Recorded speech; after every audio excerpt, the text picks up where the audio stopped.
Assalamualaikum warahmatullahi wabarakatuh. Kaifa halukum ya sabahal khair, kaifa halukum ayyuha ikhwani wa ikhwati fillah.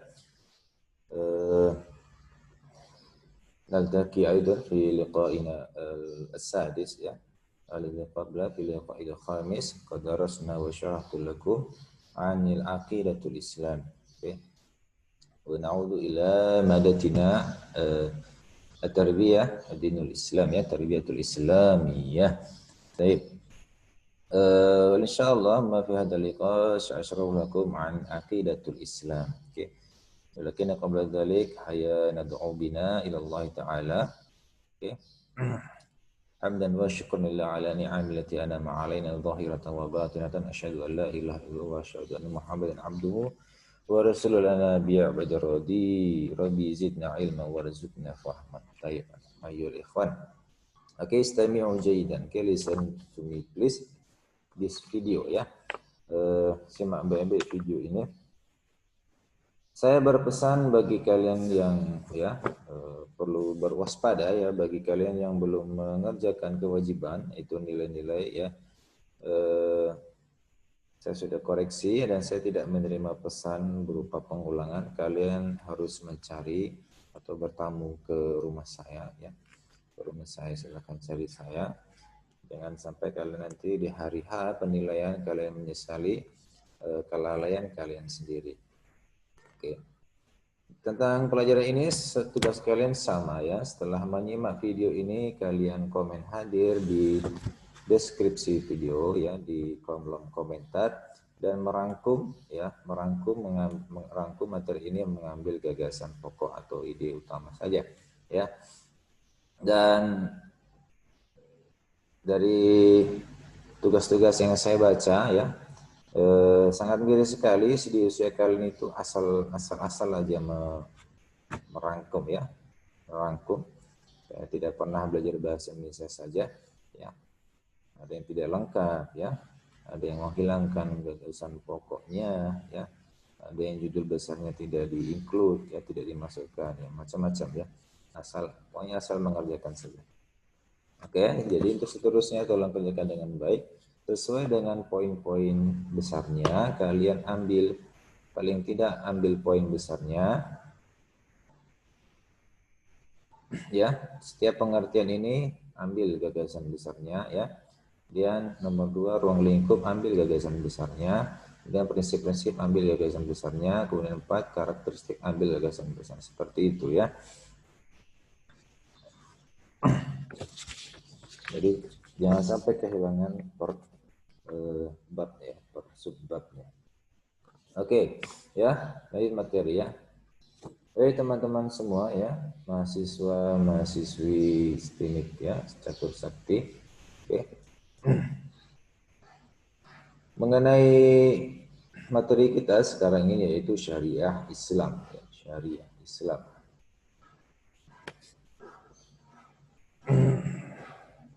Apa itu syariah Islam Syariah Islam merupakan konsep yang paling komprehensif untuk memberikan Islam sebagai fungsi sebagai fungsi yaitu konsep syariah atau syarak. Sedangkan perilaku hidup manusia untuk mencapai keridhaan Allah memerlukan aturan-aturan atau hukum yang sudah ditentukan oleh agama Islam seperti halnya yang dirumuskan dalam Al-Qur'an surat Asy-Syura ayat 13 yang artinya dia telah mensyariatkan bagi kamu tentang agama apa yang telah diwasiatkan kepada Nabi Nuh dan apa yang telah kami wahyukan kepadamu dan apa yang telah kami wasiatkan kepada Nabi Ibrahim Musa dan Isa. Sehingga dalam kehidupan manusia tentunya mempunyai sebuah peraturan-peraturan tertentu yang dijadikan sebagai pedoman untuk hidup di masyarakat, baik secara individu maupun sosial.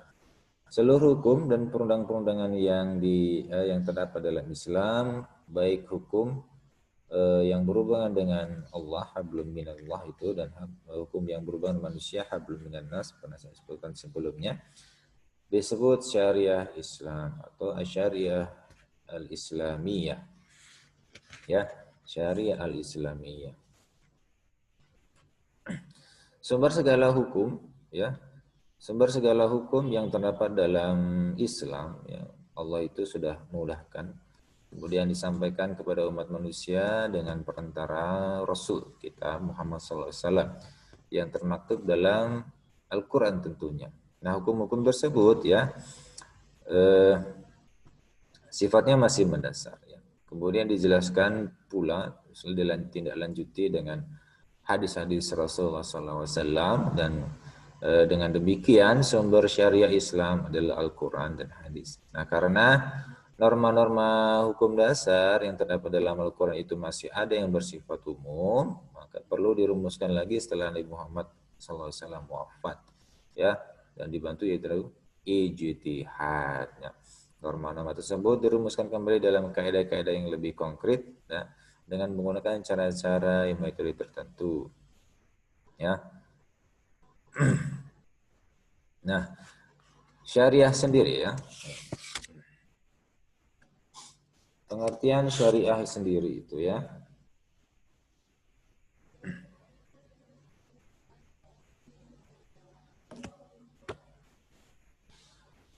Syariat itu ya berasal dari kata syar'a ya. Yasra'u syar'an ya. Syar'a yasra'u syar'an. Ya. Yang berarti itu bisa membuat peraturan, menerangkan, menjelaskan, merencanakan atau menggariskan. Ya. Ya, terdapat juga dalam Al-Quran, kemudian kami jadikan kamu berada di atas suatu syariat untuk urusan agama yang benar. Maka ikutilah syariat itu dan janganlah kamu ikut hawa nafsu orang-orang yang tidak mengetahui. Ya. Secara etimologi, ya. Syariat itu bersumber berarti sumber air atau jalan yang lurus. Ya, jalan yang lurus. Secara terminologi, ya, bahasa dan istilah, ya, adalah kumpulan norma ilahi yang mengatur hubungan antar manusia dengan Tuhan, hubungan manusia dengan sesama manusia, juga hubungan manusia dengan Tuhan. Dan norma-norma ini sudah pasti benar dan lurus. Banyak sekali pengertian mengenai syariat ya, anak-anakku sekalian. Ya, ada yang mengatakan bahwa syariat Islam itu adalah pedoman yang ditetapkan Allah Subhanahu wa taala untuk mengatur kehidupan manusia agar sesuai dengan keinginan Al-Qur'an dan Sunnah.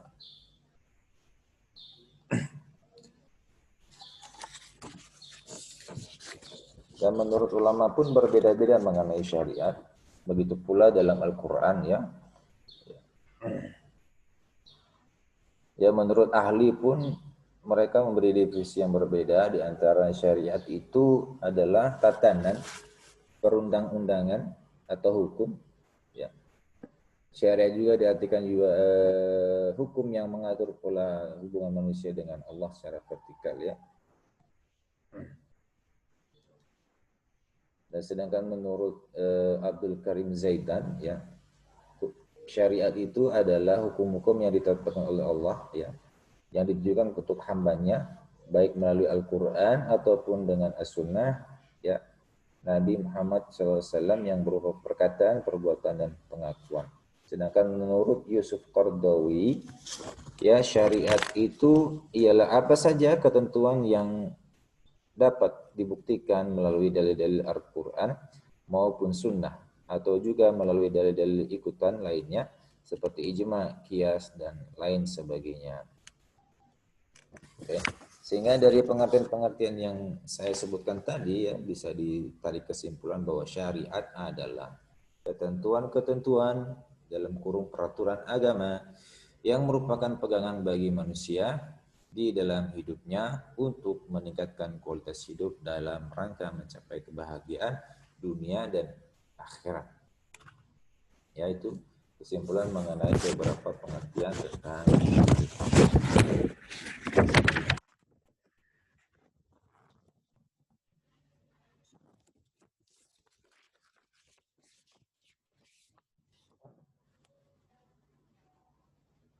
ruang lingkup syariah Islam ya. Ya, pada garis besarnya ya ruang lingkup syariah Islam itu ada dua ya, ada dua, yaitu ibadah mahdhah, yaitu syariah yang mengatur hubungan manusia secara vertikal dengan Allah. Nah, ibadah mahdhah dalam khasnya itu apa, atau ibadah khas ini sebutannya kaidah ubudiyah ya. Ya, tataran ilahi yang mengatur hubungan ritual langsung antara hamba dan Tuhannya, yaitu tata cara dan upacaranya ya, seperti itu ya. Contohnya apa ya, seperti toharah ya, pembahasan ibadah tentang toharah, salat, sholat, zakat, puasa dan haji ya.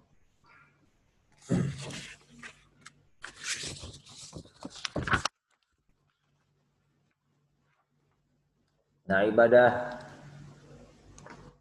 mahdhah ini ya adalah ibadah yang telah dicontohkan secara langsung oleh Rasulullah ya. Rasulullah memberikan contoh seperti sholat, puasa, haji. Maka dari itu umat muslim harus mengikuti ketentuan-ketentuan yang telah diperintahkan Allah, yang diajarkan oleh Nabi kita. Ya. Kemudian ruang lingkup berikutnya tentang yaitu muamalah. Ya. Tentang muamalah. Muamalah ini adalah syariah yang mengatur hubungan manusia secara horizontal dengan sesama manusia dan makhluk lainnya.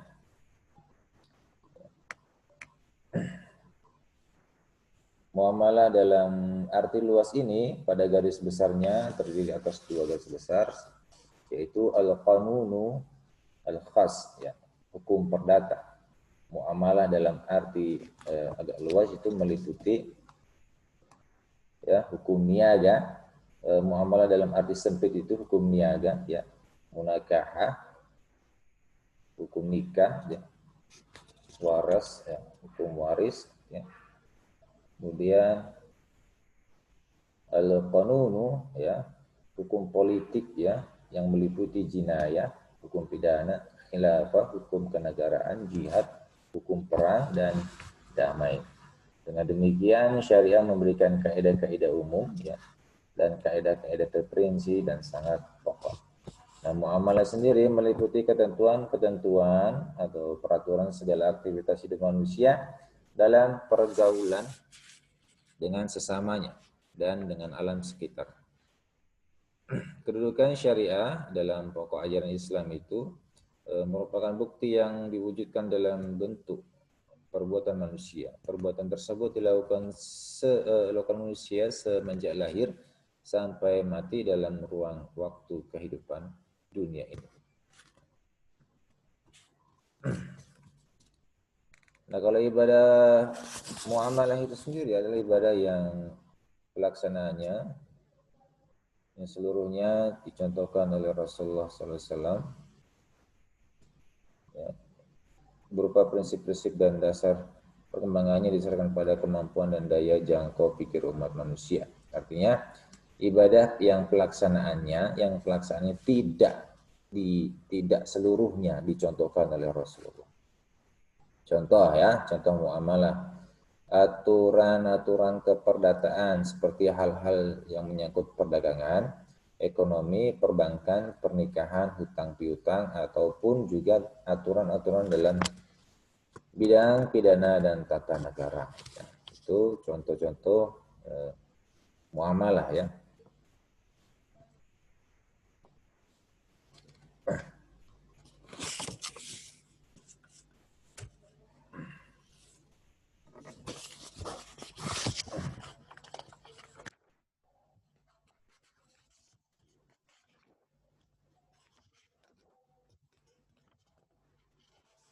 Oke ya, pembagian ibadah.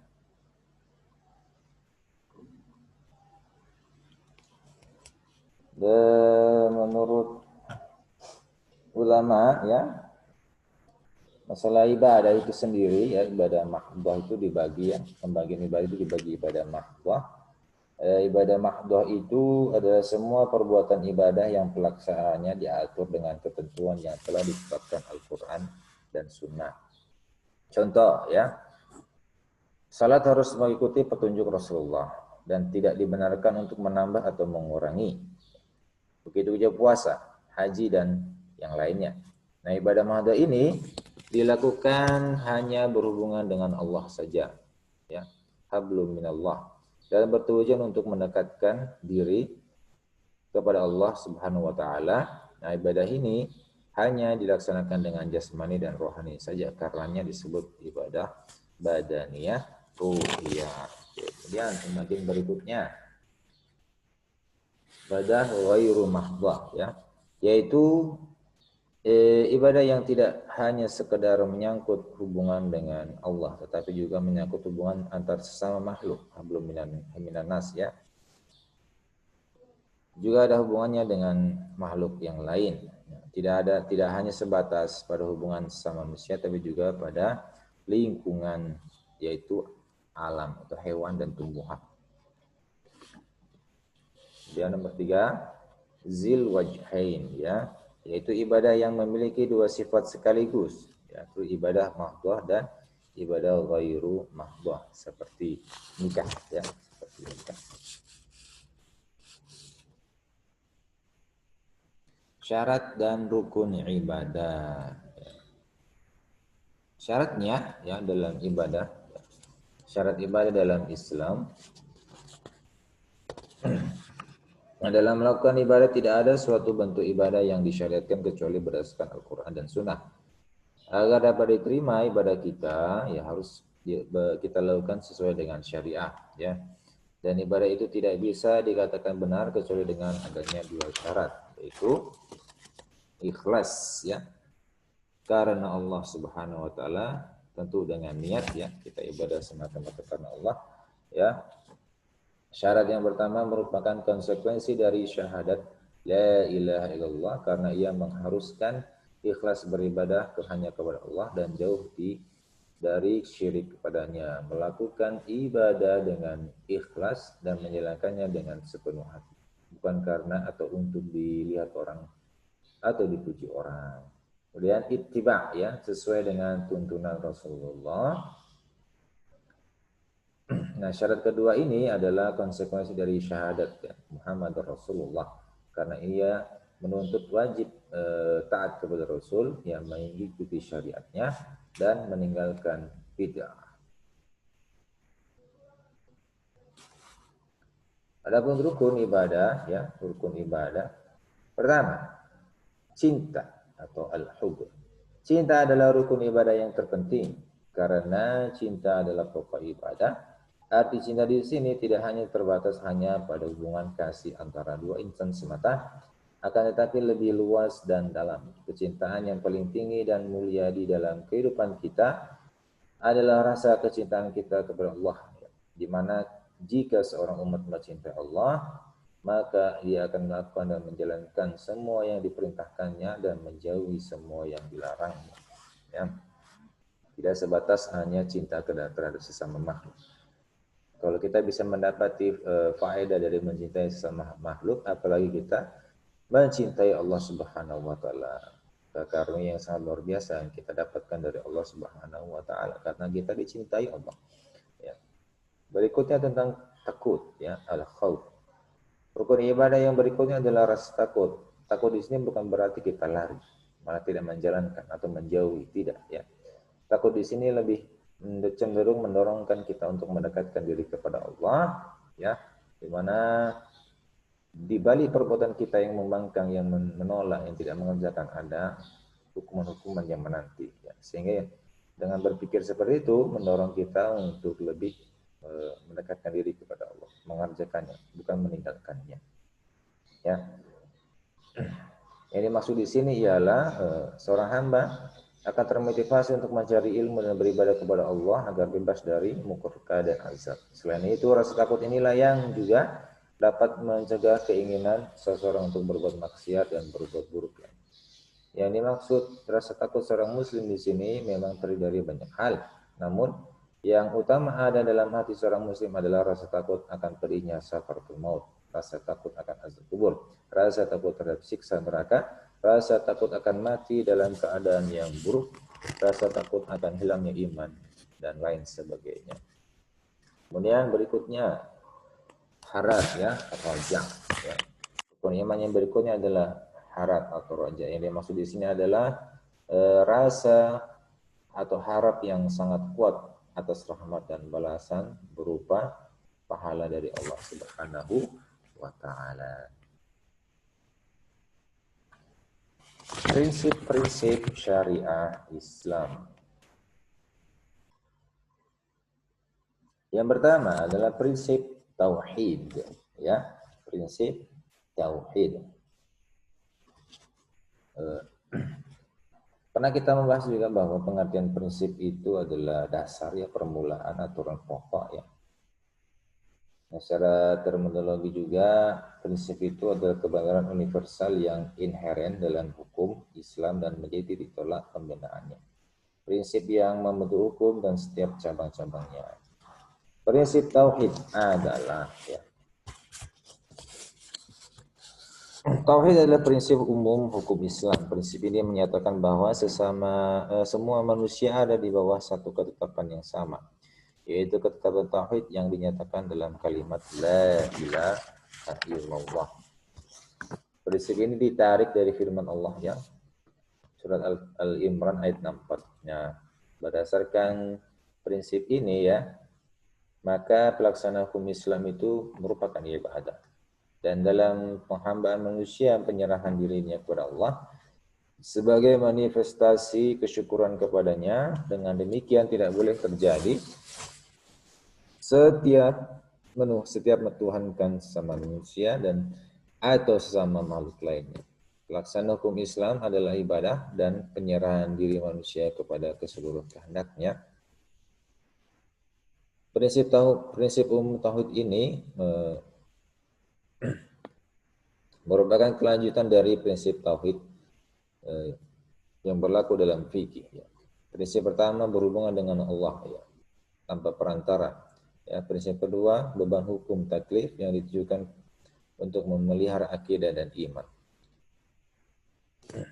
Sedangkan asas hukum yang terrumuskan dalam kaidah-kaidah ibadah yaitu al-aslu fil ibadah takif wal ittiba, yaitu pada pokoknya ibadah itu tidak wajib dilaksanakan dan pelaksanaan ibadah itu hanya mengikuti apa saja yang diperintahkan Allah dan Rasulnya.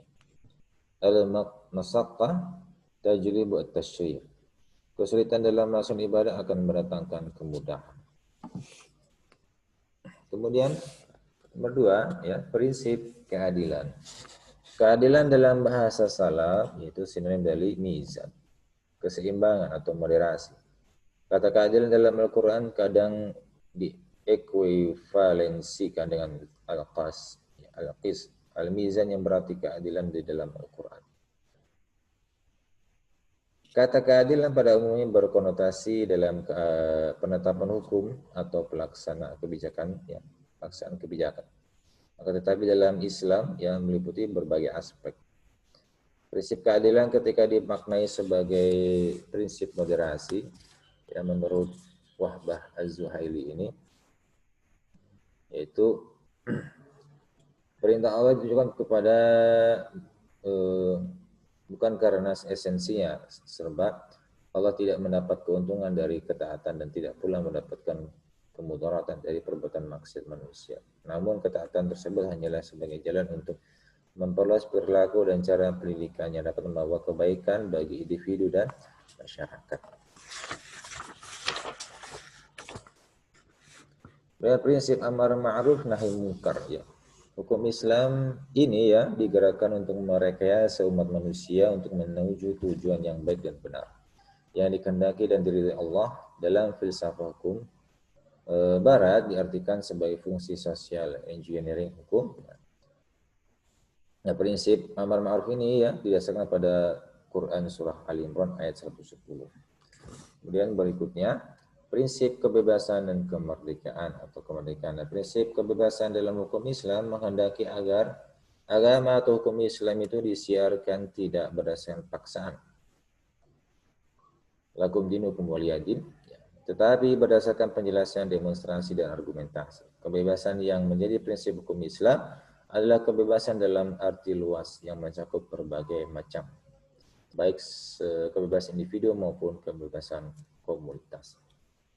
Nah, dasar ini ya terdapat dalam Al-Quran surat Al-Baqarah ayat 256 dan Al-Kafirun ayat kelima ya.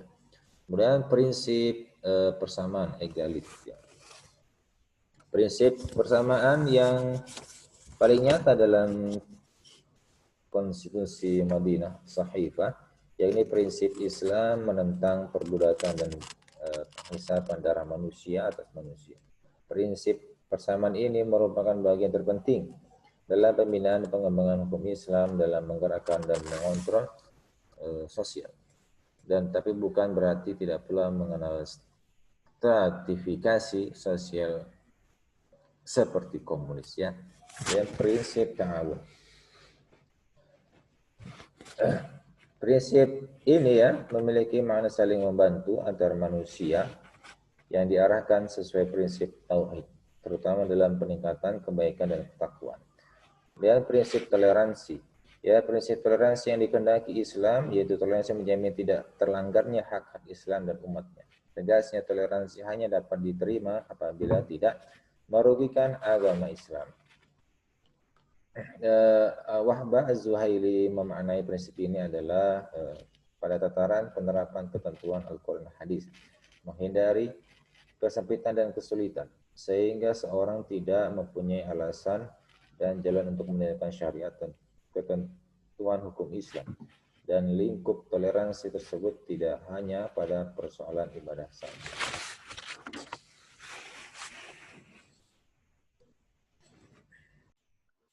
Tujuan syariah ya, atau maqasid syariah.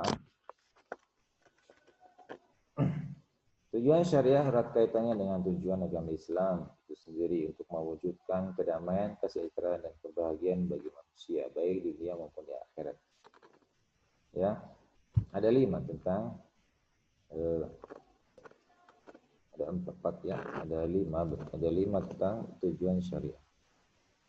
Pertama, hifdzuddin atau memelihara jiwa. Memperoleh kesempatan hidup merupakan karunia yang besar bagi kita semua. Ya, karena kesempatan yang amat berharga ini kita harus gunakan untuk selalu mengabdi pada Allah Subhanahu wa taala.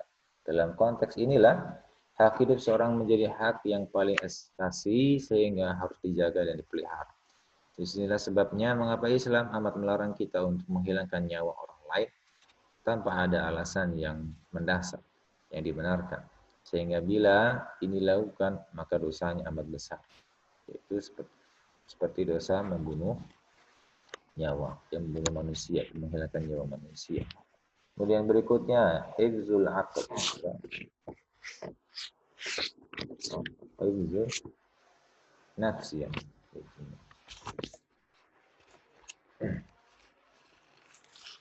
Berikutnya hifzul aqli ya. Memiliki akal yang sehat dan cerdas merupakan sesuatu yang amat penting.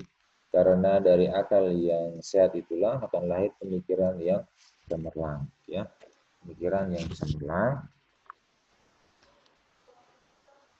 Manusia bisa bersikap dan berperilaku yang baik ya. Karena itu akal harus dipelihara dan jangan dirusak oleh hal yang memabukkan hingga menghilangkan daya pikir. Serta dengan hal yang tidak rasional, semuanya menjadi perkara yang menjauhkan kita dari keberuntungan dunia dan akhirat. Berikutnya hifzul ard ya. Memelihara kehormatan ya.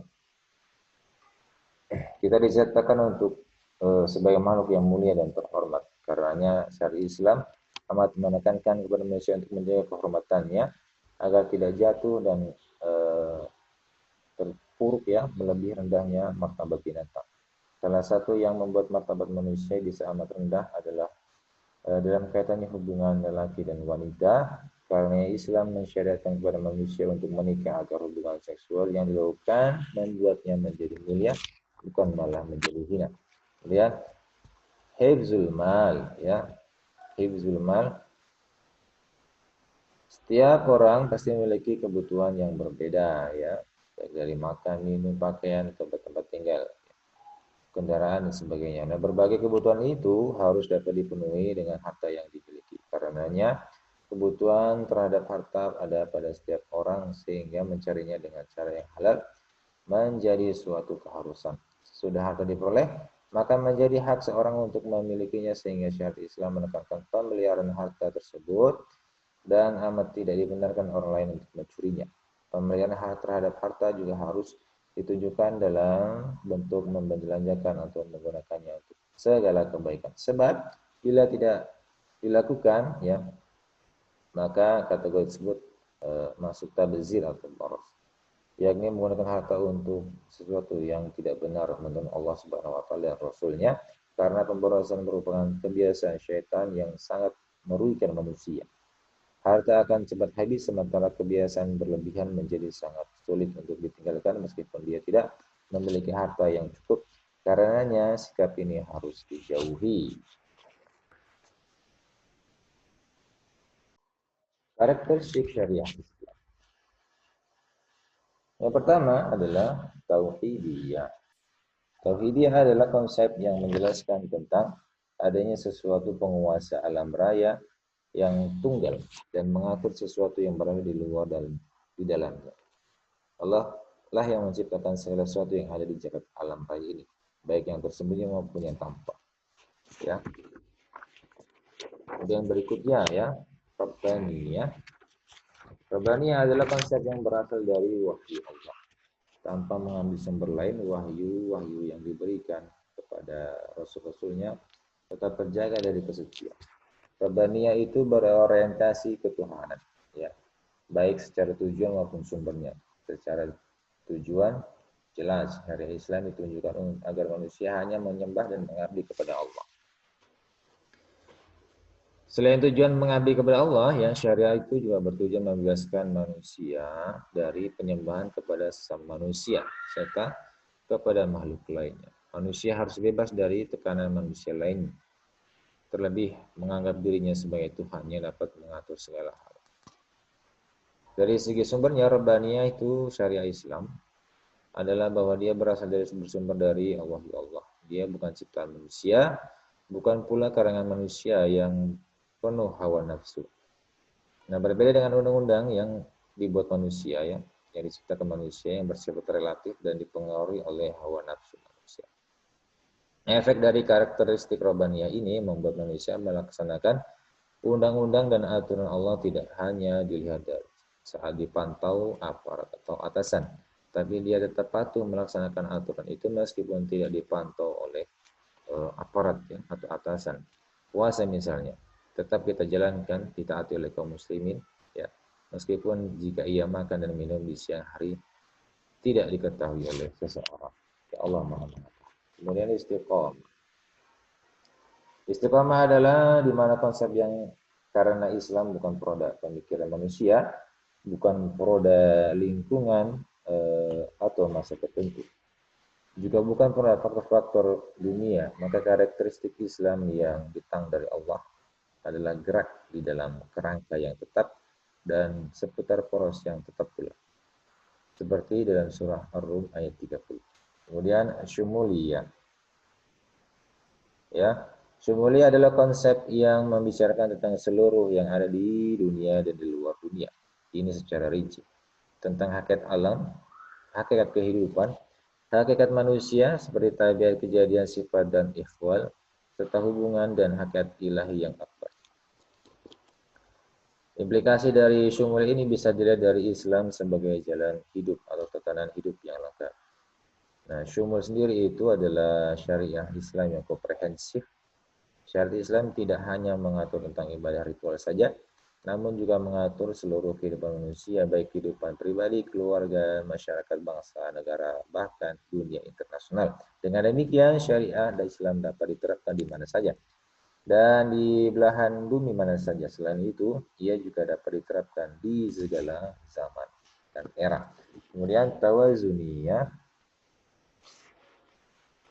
ya. Tawazuniyah adalah konsep keseimbangan dalam segala sendi dan dalam pengungkapannya.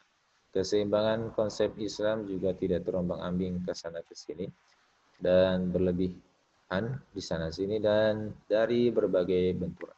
Konsep Islam juga selamat dari kerusakan-kerusakan dan kekurangan. Seperti dalam surah Al-Mulk ayat 3. Kemudian ta'amuliyah artinya itu keaktifan dalam hubungan Allah dengan alam manusia serta keaktifan manusia itu sendiri dengan berbagai bidang kegiatan. Sifat-sifat Allah dalam konsep Islam bukanlah sifat-sifat yang pasif.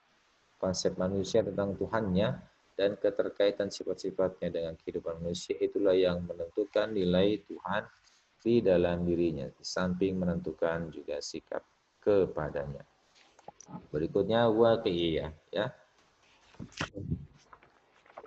Waqi'iyah adalah konsep Islam yang berhubungan dengan realitas objektif yang memiliki wujud nyata dan meyakinkan serta jejak bekas yang realitas pula. Ia tidak berupa konsep rasional atau idealisme tanpa wujud nyata dan realitas. Al-Waqiyah sendiri artinya adalah syariah dan ajaran Islam itu bersifat praktis, ia membumi dan mudah diaplikasikan oleh semua manusia. Bukti realitas ajaran Islam apa? Yaitu adanya rukhsah, dispensasi, serta bersifat memudahkan. Oleh karena itu, ajaran Islam bisa masuk ke dalam negara, ke semua negara, dan ke semua suku dengan beraneka ragam budaya sosial mereka. Ia juga dapat masuk di tengah-tengah kondisi yang berbeda-beda di suatu negara, baik hukum, undang-undang, maupun model sistem negara yang dianut. Kaidah fikih mengatakan al-hukmu yadurru ma'al illati wujudan wa adaman. Hukum berlaku sesuai dengan ilah, sebabnya ada atau tidak ada. Kemudian insaniyah. Wasatiyah, ya. Wasatiyah adalah yang berarti menengah, moderat atau adil. Syariat Islam bersifat menengah dan adil, ya, tidak berlebihan, ghulu, keterlaluan, tafrid, berlebihan, dan ifrat, serba kekurangan. Umat Islam yang komitmen melaksanakan ajaran Islam yang moderat ini juga bersifat menengah. Sebagaimana firman Allah, dan demikian pula kami menjadikan kamu umat Islam umat wasata, ya, umat yang adil dan pilihan agar kamu menjadi saksi atas perbuatan manusia dan agar Rasulmu Muhammad menjadi saksi atas perbuatan kamu.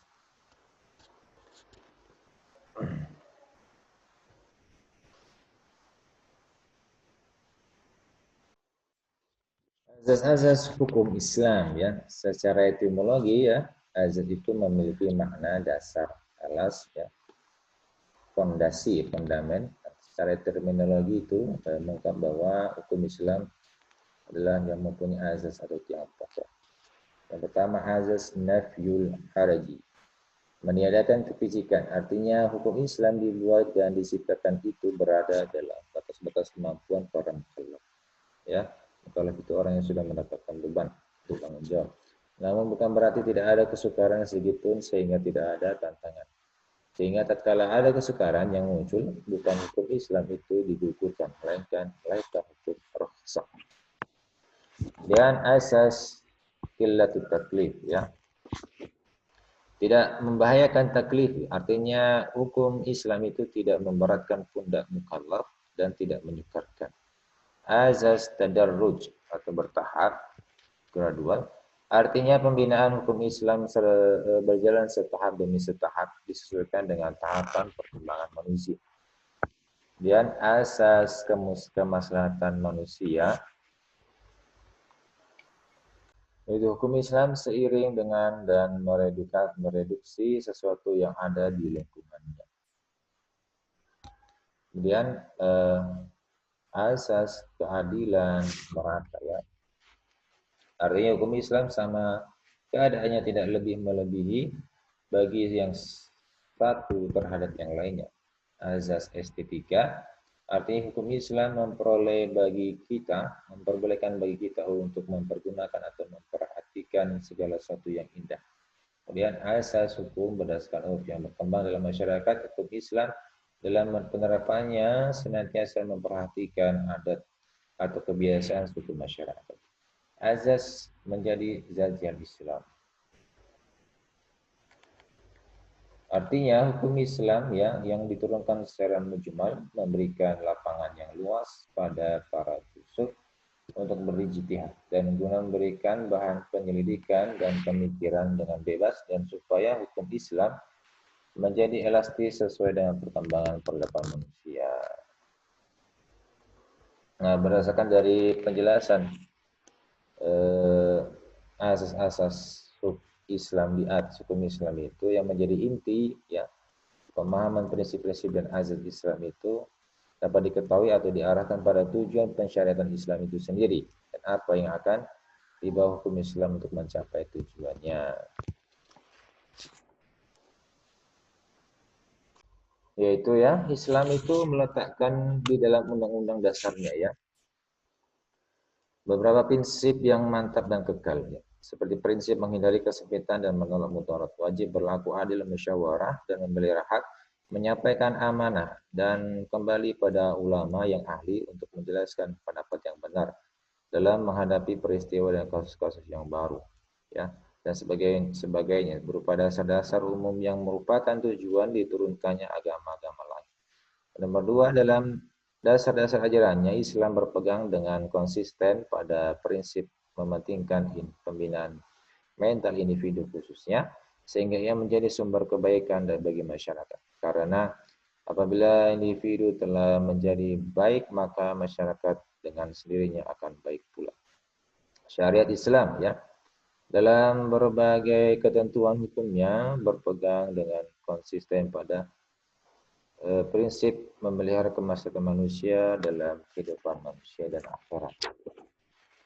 Ya. Ya, sebagai kesimpulan ya,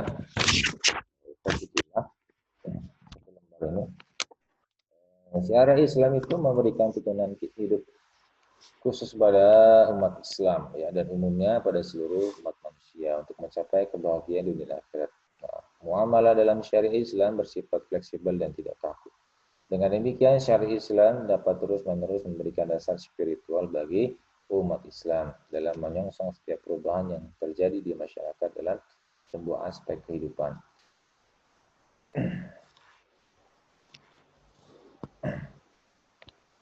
Syariat merupakan bagian dari hukum Islam dan di literatur Islam ditemukan dua istilah yang digunakan untuk menyebutkan hukum Islam itu Asyariah al-Islamiyah dan al-fiqh al-Islami. Istilah syariah Islamiyah didefinisikan sebagai apa yang disyariatkan oleh Allah kepada hamba-hambanya, baik berupa akidah, ibadah, akhlak, dan muamalah, maupun aturan-aturan hidup manusia dalam berbagai aspek kehidupannya untuk mengatur hubungan umat manusia dengan Tuhan mereka dan mengatur hubungan mereka dengan sesama mereka, serta untuk mewujudkan kebahagiaan mereka di dunia dan akhirat. Oke. Nah, itu materi kita pada pembahasan kali ini. Semoga dapat dipahami dan kalian membuat rangkuman seperti biasa dan kirim ke link yang sudah saya sediakan. Oke, akhirul kalam. Assalamualaikum warahmatullahi wabarakatuh.